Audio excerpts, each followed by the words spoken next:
you. I'm looking forward to getting into the brand new album, Reinventing the Wheel, and your world of music. So thank you for taking a minute out. Thank you. I appreciate it. Appreciate your time. Yeah, you bet. So let's begin our journey with this. 5 years ago, this pandemic changed so much about our lives. How did you Right. get through that era, and how has it influenced the way that you roll today? Well, for everything shut down, I was trying to get gigs and there wasn't any. So what I started doing was I started busking on the street with a guy I know who was putting stuff together, and we were just reading standards, the real book, and just playing jazz on the street. And I really got into it. And we actually people were really hungry for music at that point because there was nothing in the clubs, so they tipped very well, honestly. Right. Um, and it was great. And at that point, I was like, I'd like to start my own jazz group one day. Maybe I'll call it the Doodle Cats. And that's how this all kind of started. Right on. It's kind of funny like that. And then I started toying around with chords on my piano and writing songs, and we would try them out on the street. And some of the songs like the Dear Sammy on the album that started on the street, just as a just trying it out, and it was cool. Right on. So the Doodle Cats, so you've been around since the pandemic. Kind of. I mean, it's really Doodle Cats is really me. It's not like Oh, a regular group of people. gotcha. Okay, I didn't know if you had anybody else that was in there. So let's get into reinventing the wheel. Talk to me about your vision for this album.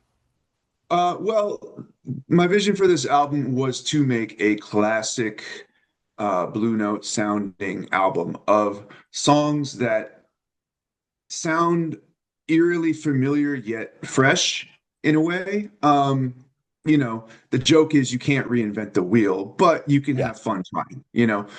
Um, because one thing that came out of the pandemic is I realized I do like jazz and I'm interested in it. I didn't grow up playing it. I've been playing jazz for 15 years, so not my whole life. Yeah. And so I wanted to go back to school and study it a little more, like really get into, well, what is the language of bebop and all that stuff. Um, and in the process, you study these songs, and I'm an artist, I'm a creative person. I'm inspired to write my own. And really that's what reinventing the wheel kind of came out of, is this desire to, write my own little standards, things that very well could be standards someday. Who the hell knows? I don't want to be presumptuous, but that's the idea. So what are you hoping the listener gets from this album? I'm hoping the listener gets a smile on their face and, a spring in their step. So let me ask you this. Take me back to the beginnings. How did music become your focal point? How did you pick up the bass? How did you evolve to this point in your music life? I was very fortunate that my parents put me in some after school program when I was a kid, and I was just tootling around on the tone bells and having fun. And then I picked up the trumpet as my first instrument in fourth grade. Uh, I wouldn't say I was a jazz head back then, but I did love Louis Armstrong, sorry. And, it was great. And then, as I got older, I got more into rock and stuff. I picked up the bass in sixth grade. And I really, that was it for me. I was just been playing the bass since I was 11. So, and, I never forgot about the trumpet though. I wrote Bassy Boy on the trumpet. So Yeah. yeah. Right on. So what was the first live show you saw, whether it was jazz or otherwise, that really made you think, I want to be on that stage one day? Oh, yeah.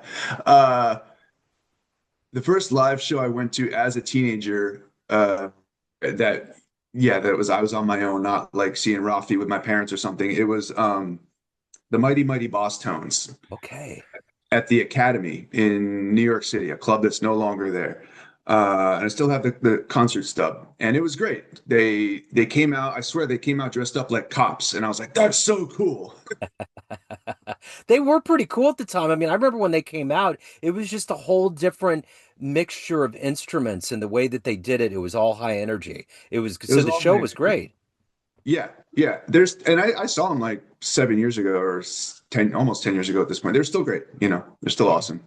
Well, and during that era, kind of when they were doing it, I remember there was kind of a revival of that old school with the squirrel nut zippers and some of those other cats were coming out and they were kind of homogenizing and bringing together these different worlds of pop and jazz and getting people to move with it.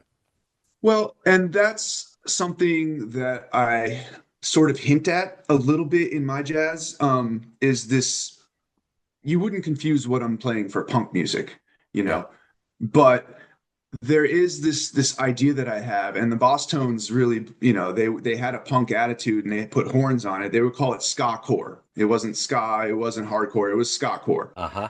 you know. But to me, there's this idea that when you have a tempo that gets up to like it could easily be a jazz swing or a punk, Yeah. it's the same idea.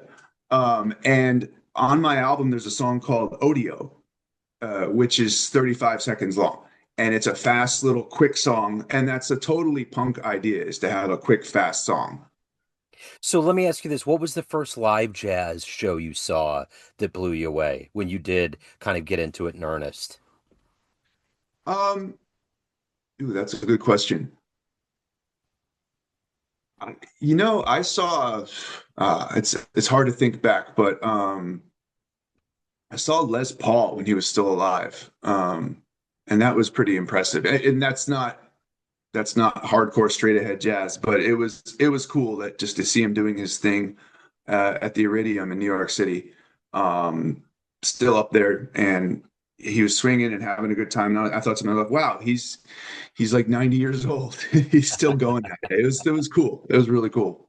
What about jazz? What about the world of jazz? Like whether it was a bass player or a trumpeter or otherwise, who was really somebody that or a group of people that you looked up to that kind of you emulated to get your sound and find your voice? Um, I mean, these days, I mean, the obvious choice is Christian McBride. He's an ambassador. He's really talented. I saw him at SF Jazz a few years ago, and the thing I love about him is that even though, yeah, he has chops, he can play his butt off, and he can use the bow really well, which is important to me as too. Um, he just is tasteful, you know. It's not about playing a million notes. It's about playing the right notes that sound great, and he never forgets about the blues, which is important to me as well. Well, you're talking about Kansas City. We know about that well. That was kind Yeah, of the secret sauce for what was happening with those cats back in the bird days. So, right. yeah, and Jay McShann. So let me ask you this. Was it always music for you? I mean, was there any other like vocation that you thought you were going to get into, or did you just know you were going to be on stage? There was a period in my time, my 20s, late 20s, early 30s, where I was kind of a little jaded and fed up. It was a transition period for me, getting out of the rock and roll and into other things, which led me to jazz. But in the meantime, I started volunteering in schools, and I was a substitute teacher for a little while. Um, and I had some experience volunteering with ESL, teaching English. And I thought that might be a career path for me. I actually went and I went and studied. I got an English degree. And I thought it was a good choice, a good backup plan. Because I'm a reader. I like language. I like writing. But the music calling was too strong. And at the end of the day, I wound up teaching music instead for a little while. So when you decided to be a musician in earnest, I'm curious. You have this idea of what you think your career is going to be like, what it's going to be like to make music every day. What's been the difference between that idea of being a professional musician, that dream of doing it, and actually being one now and doing it all the time? There's a difference between um, there's a difference between just sitting down with your instrument, writing a song, recording it, and having fun doing that, and then getting it out there and having people listen to it and hopefully making some money off of it. There's a big difference. There's a lot of non-musical things that need to happen in order for that to work. And that's just being an artist with your own original music. As a gigging working musician, you're rarely, oftentimes you're not. most of the times you're not even playing your music, you're playing someone else's music. And that is a quicker, easier way to make a living for sure. And that's a whole different um, approach. So those are the realities for me. So you grew up outside of New York City? I did. I grew up in Okay. Westchester. Okay. Did you ever dream of eventually getting to a point where you were hopping on those hallowed jazz stages in the city?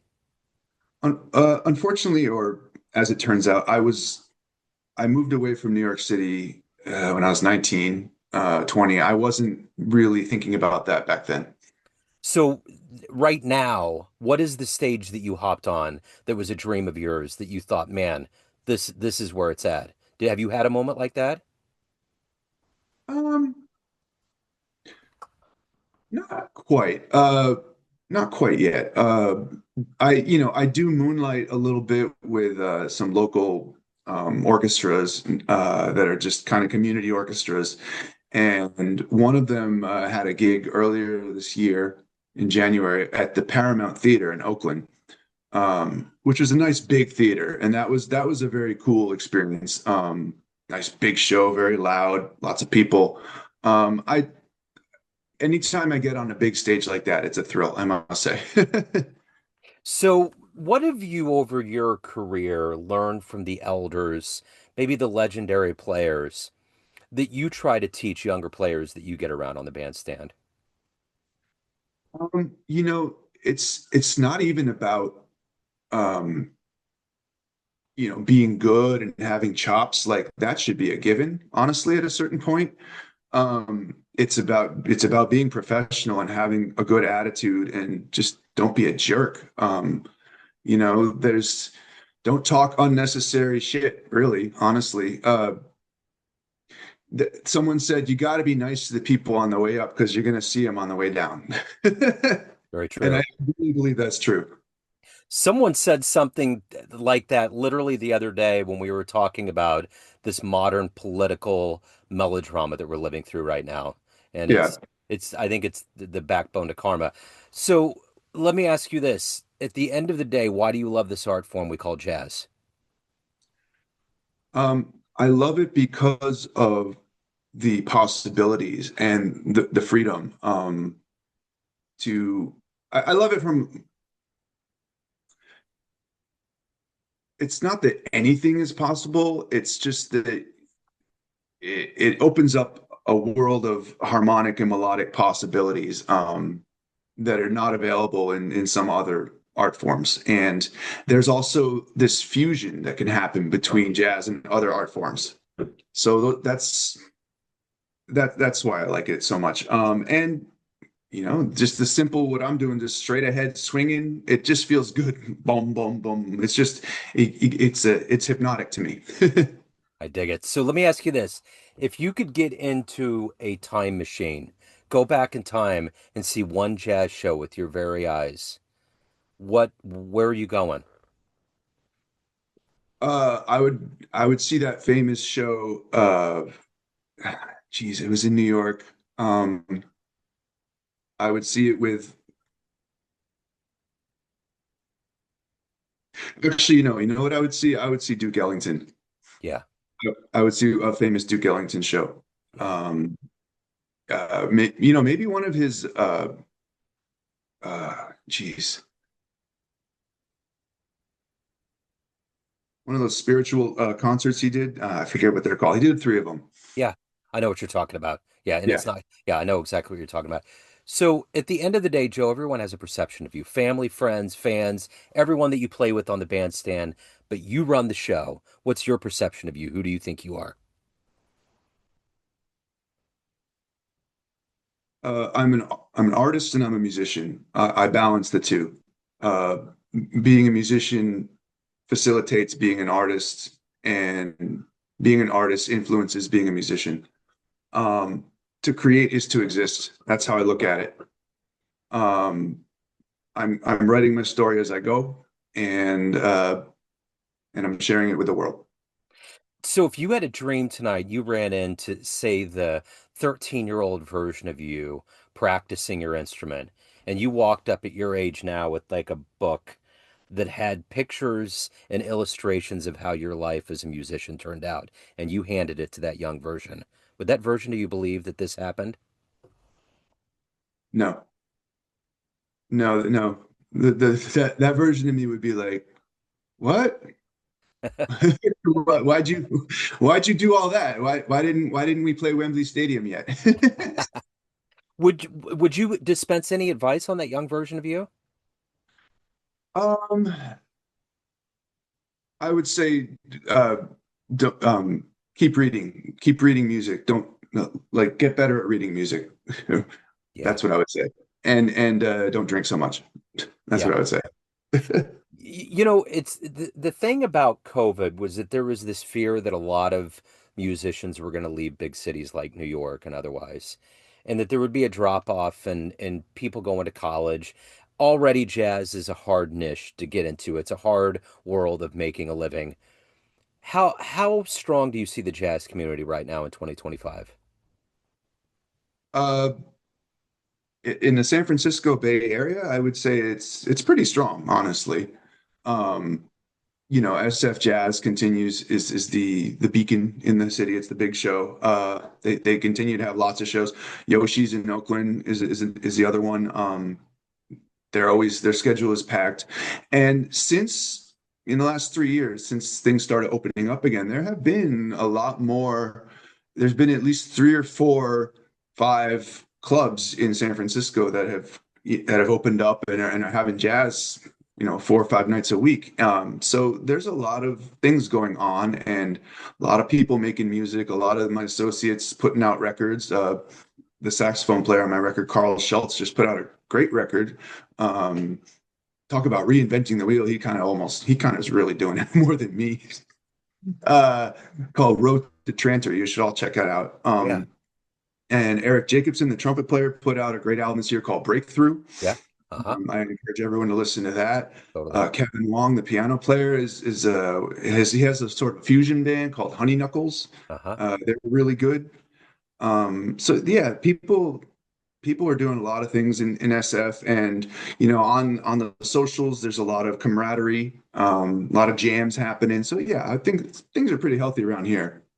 I feel pretty plugged into that area. I listen to KCSM, so I always hear what's going on, and Right. there's a lot of activity. So, is Miguel Zanon still in the SF Jazz?